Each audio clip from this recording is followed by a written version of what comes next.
2020 use iPhone එකක් ගන්න හිතාගෙන නම් අනිවාර්යයෙන් මේ වීඩියෝ එක බලන්න. මොකද යූස් iPhone එකක් ගන්නකොට පිටින් බලලා ලස්සනයි කියලා හිතාන ගත්තට ෆෝන් එකේ ලොකු ප්‍රශ්නයක් තියෙන්න පුළුවන්. එහෙනම් වීඩියෝ එක කියලා අපි කතා කරමු. බැටරි බූස්ට් කර ෆෝන් වලිමුත් බේරෙන්නදී මම වීඩියෝ එක කියලා දෙනවා. අපි යන් යන වීඩියෝ එකට.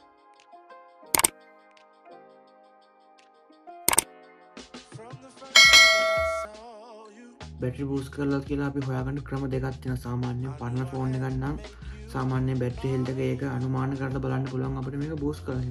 ඒ කියන්නේ සාමාන්‍යයෙන් iPhone 11 එකක් හෝ XS එකක් බැලුවොත් 90ට 95ට වගේ බැටරි හෙල්ත් එක කවදාවත් තියෙන්න බෑ. ඔරිජිනල් බැටරි එක ආපු එක නම් සාමාන්‍යයෙන් අපිට අනුමාන කරලා හොයන්න පුළුවන්. අය data analyze කරලා අපිට බැටරි හෙල්ත් එක බූස්ට් කරලා නැද්ද කියලා අපි හොයාගන්න පුළුවන්. අපි වීඩියෝ එකට ගිහිල්ලා බලමු කොහොමද ඒ ටික හොයාගන්නේ කියලා හයිටම. Safari browser එක ඕපන් කරන්න බැටරි ස්ටේටස් ෂෝට්කට් කියන සර්ච් කරගෙන මේ උඩින් මෙන වෙබ්සයිට් එකෙන් ඩවුන්ලෝඩ් කරගන්න. ඩවුන්ලෝඩ් කරගත්තට පස්සේ මේක ෂෝට්කට් ඇප් එකට ඇඩ් කරගන්න.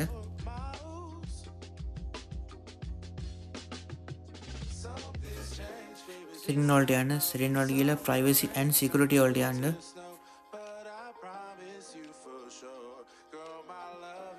analytics improvement වලට යන්න. ඉවසේ උඩින්ම ඇනලයිසිස් ඩේටා වලට ගිහිල්ලා උඩින්ම ඇනලයිස් රිපෝට් එක ඕපන් කරලා ෂෙයා කරලා දැන් අපි හදාගත්ත ෂෝට්කට් එක ඇප් එක ඕපන් කරන මගේ නම් මෙතන ඩීටේල්ස් පෙන්වන්න නැතුවේ මොකද මගේ බැටරි එක රීප්ලේස් කරලා තියෙන ප්‍රෝග්‍රෑම් කරන්න නැතුව මේ ක්‍රමයට අනිවාර්යෙන් බැටරි බූස්ට් කරලා කියලා අනිවාර්යෙන් හොයාගන්න පුළුවන්. සාමාන්‍ය බැටරි රීප්ලේස් කරලා නැතුව ඒගොල්ලෝ ෂොප් එකට ගියට පස්සේ කියනවා නම් මේක ඔරිජිනල් බැටරි එක තියෙන්නේ. ඔයාලා බැටරි හෙල්ත් වලකින් චෙක් කරලා පස්සේ පෙන්නවා 90ක් ඕයිට අඩු වගේ පෙන්වනවා. සාමාන්‍යයෙන් 11 එක XS එක වගේ සාමාන්‍යයෙන් දල වශයෙන් යන දැන් කාලේ යන බැටරි හෙල්ත් එක සාමාන්‍යයෙන් 72 75 ඔන්න ඔය අතර 70 ගණන් තමයි කොහොමද යන්නේ.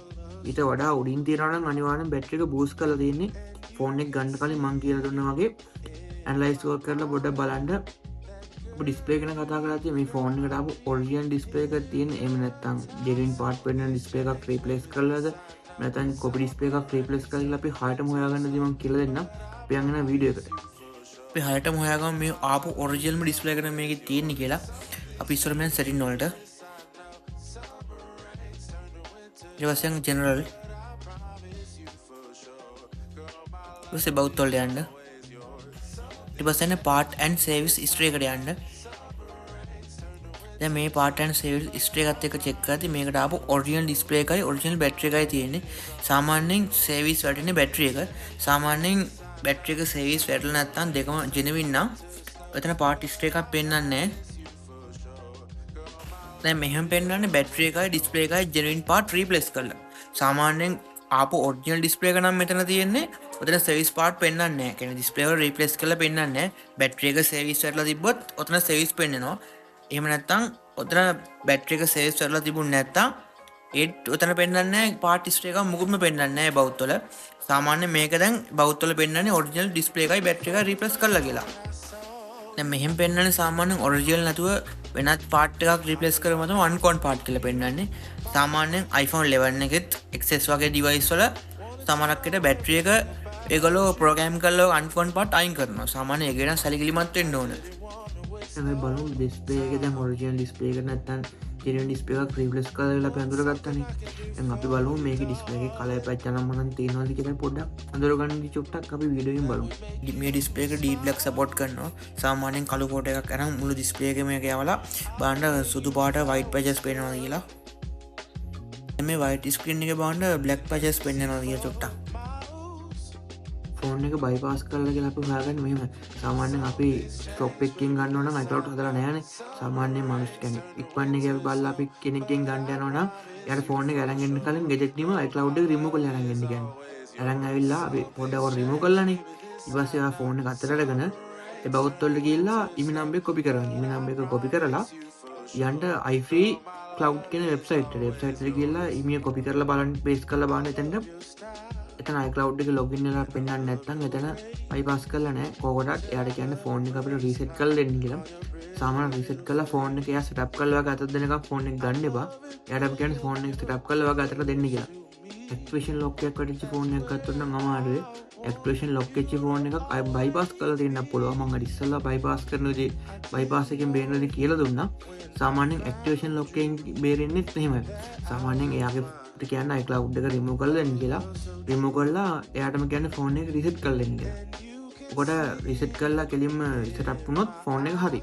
නැත්නම් ඇක්ටිවේෂන් ලොක් එකට හරි බයිපාස් මෙනු එකට හරි ගියොත් ෆෝන් එක ගන්න එපා. සාමාන්‍යයෙන් ක්ලීන් විදියටම මේ සෙටප් වුණත් ෆෝන් එක ගන්න. සාමාන්‍යයෙන් අපි ඊළඟට අපේ Face ID කොහොමද චෙක් කරගන්න කියලා. Face ID එක චෙක් කරන්න පළවෙනිට යන්න ඕන setting එකට. setting එකට Face ID and passport එක දෙන්න. සාමාන්‍යයෙන් එයා passport එක මොකක්ද කියලා එයාම passport එක අරන් ඔයාම චෙක් කරලා බලන්න. ඊට පස්සේ එයා Face ID එක තියලා දිනවද බලන්න. එයා Face ID එක තියලා තියෙනවා නම් ආයේ Face ID එක එතනින් reset Face ID දීලා ඔයා එක දෙන්න. Face ID එක දීලා මේ ෆෝන් එක ලොක් කරලා එහෙම අන්ලොක් කරලා බලන්න Face ID එක අන්ලොක් කරනවා.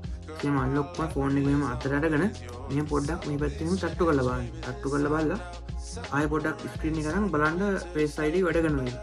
එහෙම වැඩ කරොත් ආයෙ රීසෙට් කරලා තියලා බලන්න. සමහරක් කට්ටිය Face ID එකට ගම් පැල්ලමක් දාලා එහෙම Face ID එක අටවලා දෙනවා සමහරු.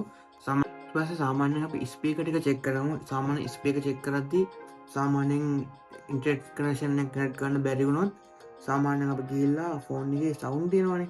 ටිකින් ටෝන් වලට ගිහිල්ලා සවුන්ඩ් එක උපනී වැඩි කරලා මේ ස්පීකරේ වහන්න පළවෙන්න. මේ වැඩි කරලා මෙන්න මේ ප්ලේ කරලා ඉස්සරහ මේ ස්පීකරේ වහලා මේකට වහන්න නොයිස් එකක් අර චිරි චිරි ගන්න සවුන්ඩ් එනවා කියලා. ඉතින් මේක වහලා බාන්න ඇඩි ස්පීකර් එක වැඩ කරනවා කියන්නේ. එහෙනම් බලලා චෙක් කරගන්න ස්පීකර්ස් නම් සාමාන්‍ය සෙන්සර් ටික චෙක් කරන්න කෝල් එකක් කරගෙන කනේ කියලා බාන්න ඉතින් සෙන්සර් එක වැඩ කරනවා කියලා. ආයෙ ෆෝන් එක අරගෙන ඔටෝ බ්‍රයිට්නස් ඔන් කරලා ටූ ටෝන් ඔන් කරලා සාමාන්‍යයෙන් LED කියලා බලන්න ඒ සෙන්සර් එක වැඩ කරනවා කියලා බ්‍රයිට්නස් අඩු වැඩි වෙනවද කියලා පොඩ්ඩක් එතන ටික චෙක් කරගන්න. සාමාන්‍යයෙන් ඒ සෙන්සර් එක ගොඩක් ෆෝන්ස් වල මම දැක්ක ඒක වැඩ කරන්නේ නැහැ. පොඩේ ටික අනිවාර්යයෙන්ම චෙක් කරගන්න. කෝල් එකක් ගත්තොත් අනිවාර්යෙන් පොඩක් මයික් එකේ වැඩ කරනවද බලන්න. සාමාන්‍ය වීඩියෝ එකක් කරගෙන බලන්න. සාමාන්‍යයෙන් කැමරාව චෙක් කරනවා නම් කැමරාව ඕපන් කරලා බලන්න. සාමාන්‍යයෙන් මේක ෆෝකස් කරලා ඒක හරියටම බ්ලර් වෙන්නේ නැතුව හොඳට ෆෝකස් වෙනවද කියලා 1x එකයි 2x එකයි සාමාන්‍යයෙන් ප්‍රෝ මොඩල් වල පොඩි ටික චෙක් කරගන්න. සාමාන්‍ය 11 සීරීස් වගේ යනවා නම් 0.5 ලෙන්ස් එකයි 1x එකයි පොඩ්ඩක් චෙක් කරලා බලන්න. ෆෝන් එකේ ෆ්‍රේම් එකේ බලන්න ෆිසිකල් ඩැමේජ් නම් මනම් තියෙනවද කියලා. ලොකු ෆිසිකල් ඩැමේජ් තියෙනවා නම් ගන්න එපා. සාමාන්‍ය යූස් ෆෝන් එක චූටි සීරීම නම් මනම් තියෙන්න පුළුවන්. ඒක සාමාන්‍යයි. සාමාන්‍යයෙන් අනිවාර්යෙන් බලන්න බෑක් ග්ලාස් එකේ එහෙම පොඩ්ඩක් ස්ටිලා තියෙනවද කියලා බලන්න වට පොඩ්ඩක් ඔබලා බලන්න ඩිස්ප්ලේ එකේ තියෙන විදිහට පොඩ්ඩක් චෙක් කරගන්න. අනිවාර්යෙන් බෑක් ටැබ් එක චුට්ටක් ටච් කරලා බලන්න ඔන් කරලා ස්ක්‍රීන්ෂොට් හරි මොකක් හරි කැමති කස්ටමයිස් කරලා ඒක චෙක් කරලා බලන්න වැඩ කරනවද කියලා.